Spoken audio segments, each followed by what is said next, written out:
Alrighty, everybody, what is going on? How are you today? Thank you so much for clicking on this YouTube video. This is This Week in Finance, a podcast hosted by me, Brendan Shima, and by Financial Friends, where we speak of everything that is went on this week in finance. That is Thursday to Thursday. Let's go ahead and dive in to the news and to what I found interesting. First things first, we have Twitter and Elon Musk playing some more games. Twitter is going to be releasing the information that Elon Musk has requested from them. The big ongoing story here has been that Elon Musk is looking to acquire Twitter, but assumes that the data given to him by Twitter is faulty, is not true, is not accurate. They stated that 5% of the active users or of the accounts on Twitter were bot accounts, were not real people, were automated. Elon Musk assumes that it is some multiple of that number.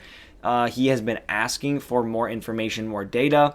They are finally beginning to comply and have since given him the, in quotes, you can read it here on the screen, fire hose, a set of data comprising of all tweets on the platform that can then be analyzed by different parameters. This is not a story I'm going to continue to harp on. It is all over the news. I'm sure you might be sick of hearing about it by now, but that is the update on Twitter and Elon Musk. I will keep you updated as potentially more information can be given to Elon Musk, and definitely more news is going to be coming out about this story, so you will probably see this again in another video. Moving forward, though, we're going to talk about the Battle of the Sky. I'm going to be citing this post here on public.com. If you're not already following me on Public, my @ is Brendan Shima. You can go ahead and catch me over there. I post daily over there along with all of the amazing people like you can see right here, Arbitrage and Evan over on Public. So go ahead, follow me over there. If you're not on Public, there's a free stock down below. Just go ahead, click my link for Public, sign up, and you will get a free slice of stock. Go ahead and check it out. Anyways, moving forward, this is the story, or the Battle of the Sky, as Evan puts it. Spirit Airlines has postponed their planned stockholder meeting that was supposed to be on Friday and is now being moved to the end of the month in June. The reason is, why? Well, JetBlue has continued to be in their ear constantly. Frontier was going to take over the company. We're going to merge over with Spirit Airlines. JetBlue said, not so fast. We are very interested.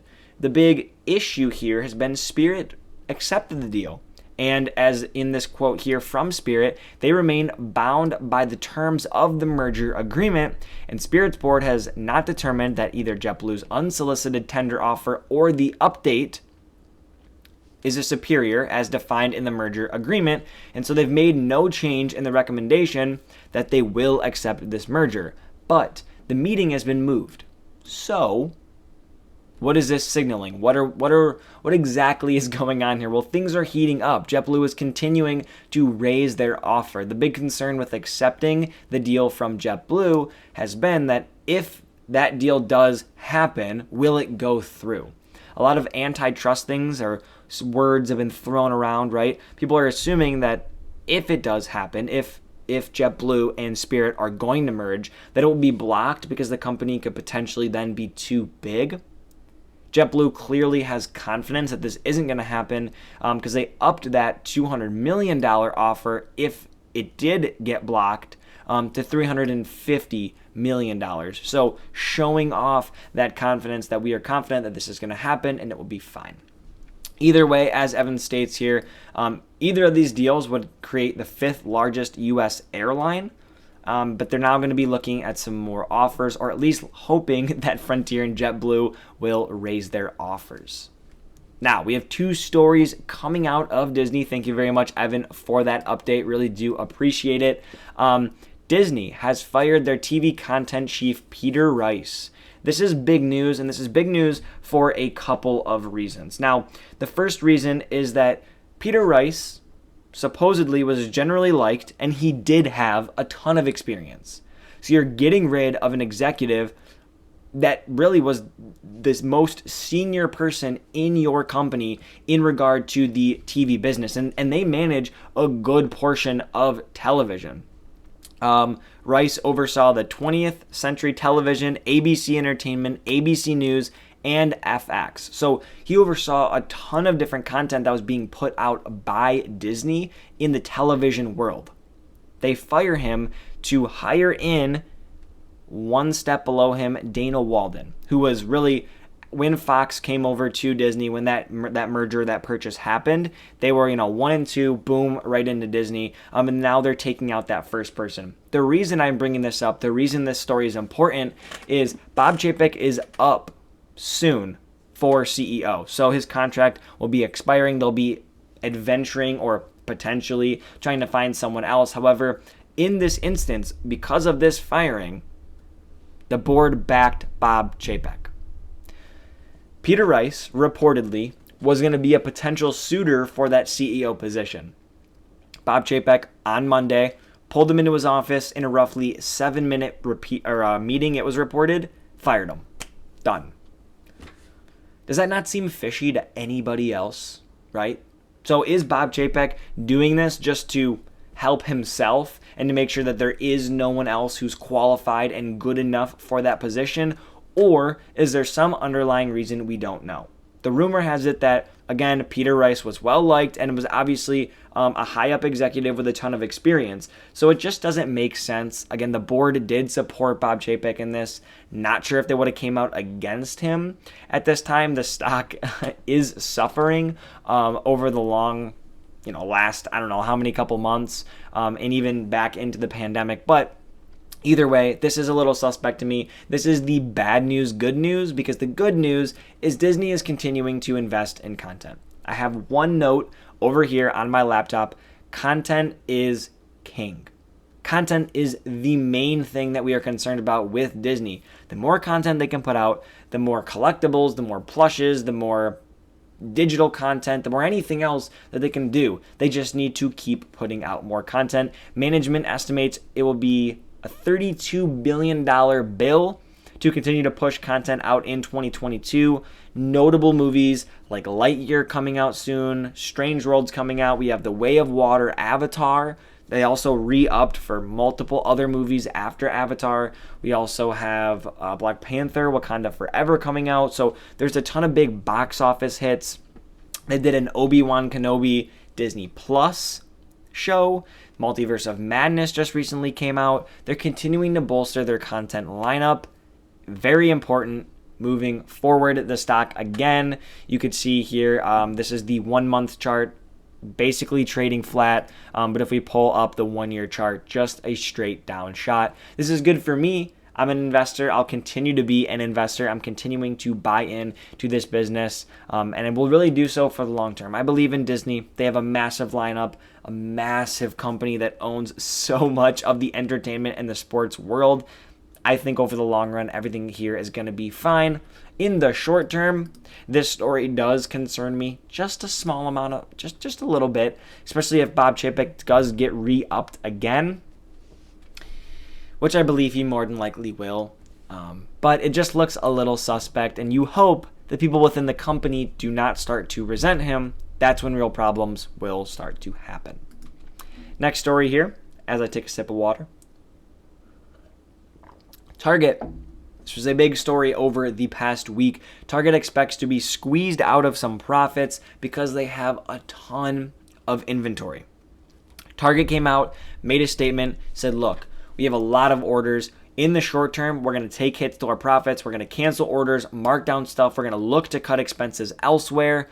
We need to get this stuff out of our warehouses, out of the back of our stores, so we can make space for the stuff that really needs to be there. The issue, the problem that happened in specific to Target, they stocked up on a ton of things that they assumed that consumers would continue to want. That did not happen.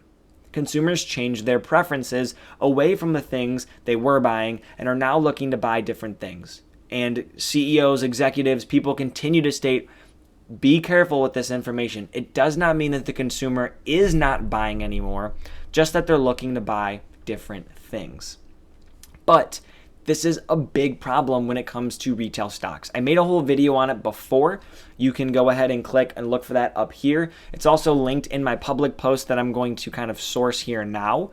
Retail stocks have all of this stuff, but when they don't have space for the stuff that people really want, that takes a toll because they can't make space without getting rid of what they currently have. And if people don't want what you have to make them want it by lowering the prices and not profiting as much from that.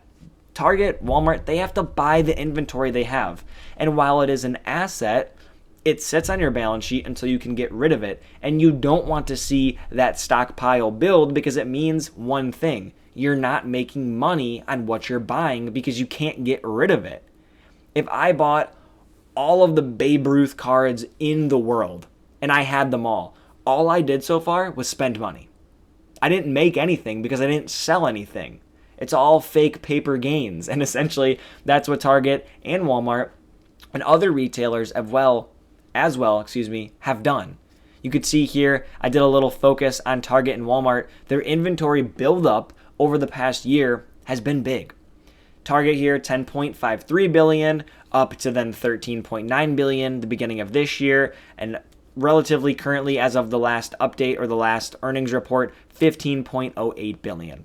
Walmart in the same boat, but just on a larger scale, $46.38 billion, $56.51 billion, up to now $61.22 billion worth of stuff just sitting there. So, as I previously mentioned, and just to kind of wrap it up super quick, you have excess of this stuff while it is an asset. If no one wants it, it's no good, and you have to take hits on profit. That's what Target is doing. They got smashed again. The stock is down big. I'm going to pull up my graphic here. Year to date, roughly, this was posted earlier this morning. We have a 31% pullback year to date. Target seeing a 14% pullback, Amazon a 27% pullback, Costco a 15% pullback. Big Lots, a 45% cutback, pretty much a half in that stock, and BJ's an 8% cut or pullback. The two that we are seeing good, signaling that potentially I haven't been keeping up on their earnings, but that these companies are more economic friendly to consumers as inflation continues to just run. We get CPI data out tomorrow, so I'll be updating everyone. By this time, the time you're watching this, it's already came out, but follow all these social medias here. I'm going to update on CPI data on Friday. But Dollar Tree and Dollar General basically flat, up 1% year to date. Dollar Tree up 15%. So investors looking, going, we're going to invest in these more economic or economical friendly options for consumers, hoping that consumers see that as well and decide to go to Dollar General and Dollar Tree, as the prices at these other options are just going to simply be more expensive. Last thing here, this one's going to be full of a ton of data, so stick with me. I'll try to kind of piece it together and go here slow. CNBC did a survey with a bunch of CFOs, and they came to find out a few different things. The first thing is that they think the biggest risk to their businesses moving forward is inflation. 41% of the 22 that were interviewed or that did reply stated inflation was the biggest risk. 23% said that Fed policy was the biggest risk. 14% said supply chain disruptions, and just 9% stated Ukraine and the war over there, as well as cyber attacks or potential cyber attacks, are the next or the last biggest risk. So, what does this say? It says we need to be concerned about inflation because businesses are concerned about inflation. And then the stats coming up show that these CFOs do not necessarily have the biggest trust in the Fed to curb inflation, hence why they think it's the biggest risk. I think that if they believed in the Fed, that 23% would be lower, but also inflation might not be the biggest deal. The Federal Reserve is not necessarily going to be able to control the supply chain and the war in Ukraine. Those are things that they just can't do until to see the information that it's potentially something that they can control, inflation and their own policy, and people are still worried about it. That's cause for concern. It's also a cause for concern because Ukraine and the war over there is causing inflation. But it's not a big concern. Inflation here in the US is the big concern. Fed policy second, even though they can affect that any way they want and hopefully bring down inflation. It's scary to see those numbers up that high. They also have relatively low confidence in the Fed to bring down inflation. 9% of these CFOs are very confident. 45% of them are somewhat confident. 36% are not very confident. And 9% of them are not confident at all in the Federal Reserve's ability to lower inflation. Now, in terms of what this means for a recession, these CFOs believe recession will hit in the first half of 2023. 68% of them believe that. 18% of them believe it will happen in the second half of 2023, and 14% believe it will happen this year in 2022. Now, you might be asking, great, CFOs, who cares? Who are they? The council for the CNBC CFOs is full of a bunch of big name companies. Abbott, ADP, BNY Mellon, AT&T. Who else do we have here? Chevron, Citi, Cisco. We have Dell, HP, Instacart. Where else? We got Levi and Strauss, Lear Corporation, J&J, Palantir, NASDAQ, Paramount, PayPal, Pepsi, Royal Caribbean, Rite Aid, State Farm, Synchrony Financial, Target, the Home Depot, Visa, Verizon, J.M. Smucker Company. So a ton of big names, right? I mean, a ton of big name people. 22 of them, it reads here, did go ahead and include responses. So of those names, I mean, I'm gonna take 22 of their words, right? Recession does not necessarily mean anything for us as investors, as consumers, as people. Recession fears are really the big thing. The emotion, the assumption that we are not moving in a positive direction in terms of GDP as a country is the cause for concern. Realistically, inflation is a bigger concern than recession, in my belief. Recession on paper just means 2 consecutive quarters of GDP loss. So the gross domestic product of the US, if it falls for 2 consecutive quarters or for 6 months in a row, essentially we assume we're in a recession. Now that recession could be very small. It could be for just those 6 months, or it could be for 3 straight years, or it could be for 10 straight years. Nobody necessarily knows, but it doesn't mean anything. But the fear of it and the way that people act and the way that businesses prepare in assumption that we aren't going to be as economically dominant as we normally are, that is the actual concern. That's something to keep your eye out on. So not to spread FUD, but just to spread information. That is the information I do have for you today. If you enjoyed This Week in Finance, consider subscribing to the YouTube channel. There's a new episode every single week. I'm considering doing some live. So if you're still sticking around, answer down in the comments below. Would you be willing to join a live version of This Week in Finance and hear out some of the news and then kind of go back and forth and chat with me? Leave that down below in the comments. If you made it this far, thank you very much. Hit that like button, hit that subscribe button. On the road to 1,000 subscribers. The friend group is amazing. I appreciate your support. We're going to continue growing. Thank you very much, and have a fantastic day. Bye-bye.